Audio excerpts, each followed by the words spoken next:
The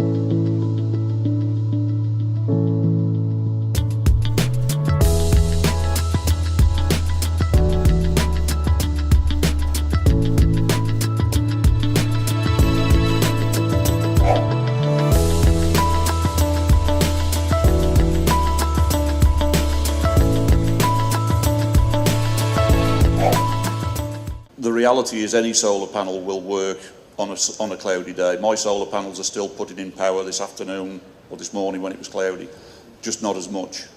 The output of the panel is directly proportional to the sunlight falling on it. Whether the Apollo Flex panels are more efficient in turning low light into battery power, I honestly don't know. It's a bit of a bold claim if that's what they're saying.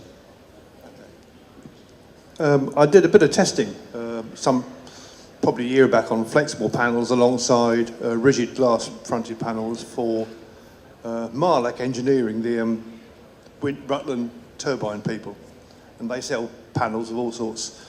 The basic difference is that given a certain area that you've got available, you will actually get more energy from that given area with the glass fronted panel than you will a flexible one. But the flexible panel, although putting out less energy per area, has less fall off in output under cloudy conditions than a glass panel. So it's horses for courses. Personally, I would always fit a glass panel unless I had a mechanical reason to fit a flexible one, like it was on the deck of a boat.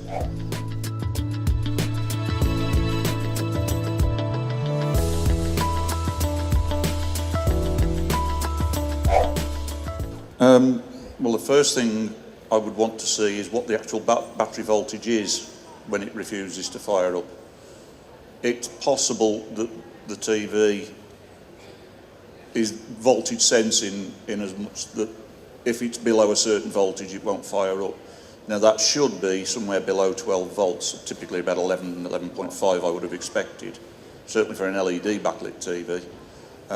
If your maximum you're ever seeing on your leisure batteries is 13 and you're typically running 12 down to 11, then you need to look closely at your charging systems, because fully charged on a charger, whether it be a mains or a battery to battery charger or a solar charger, you should be seeing nearer to 14 volts. Right. 13.8, 14.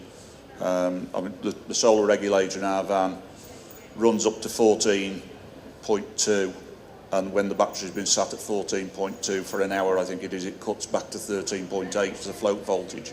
Sounds to me like, first of all, you're not getting the charge into the battery. Right. Think of your battery as a fuel tank. Yeah.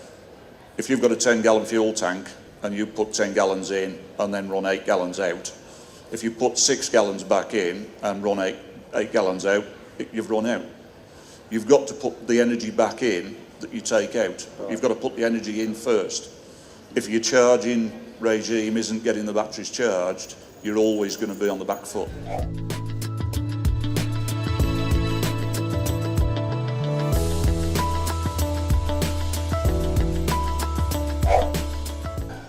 There are things that are ideal, and there are things that are acceptable, and there are things you can get away with. You're somewhere between things you can get away with and things that are acceptable. Ideally, your leisure battery should be a match pair. Same age, same technology, same name on the side, exact common serial numbers, you know, they should be a match pair. In the real world, that doesn't happen. It's not a good idea to mix old batteries with new batteries. But they will still work alongside each other, but your old battery, if it fails, it'll pull your new battery down as well. All I would say, if you want to do it. Make sure that each battery has its own fuse, right? Each battery has its own fuse. Then couple them directly in parallel with a fuse for each. Then if you do get a failure of the old battery, you won't get excessive currents flowing from your new battery, you'll just blow a fuse. And your solar panel will charge both of them.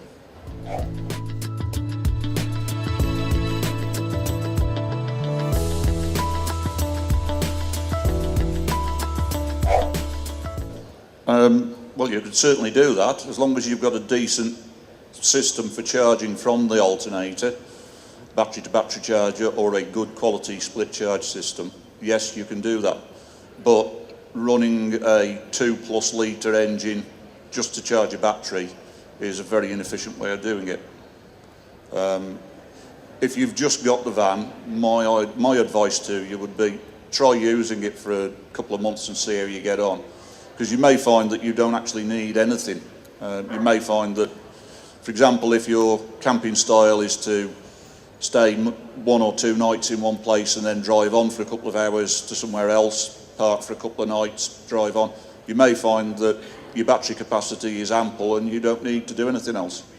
If your camping style as an alternative is to park up in one spot for 5 days at a time, as I do at events like this, then you are almost certainly going to need an alternative means of getting charge into the battery, whether that be solar, wind power, fuel cell, generator, or running your engine. You're going to need something.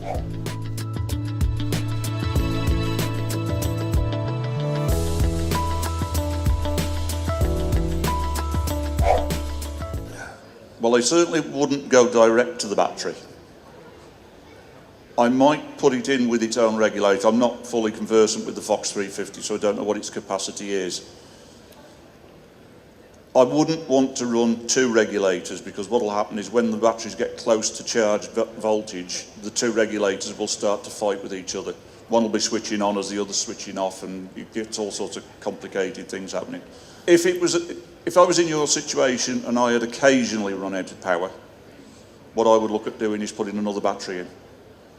Because if you can do, let's say you can do 6 days on 210 amp hour batteries, put a third 110 amp hour battery in, you've got 9 days instantly, as long as you charge them up first.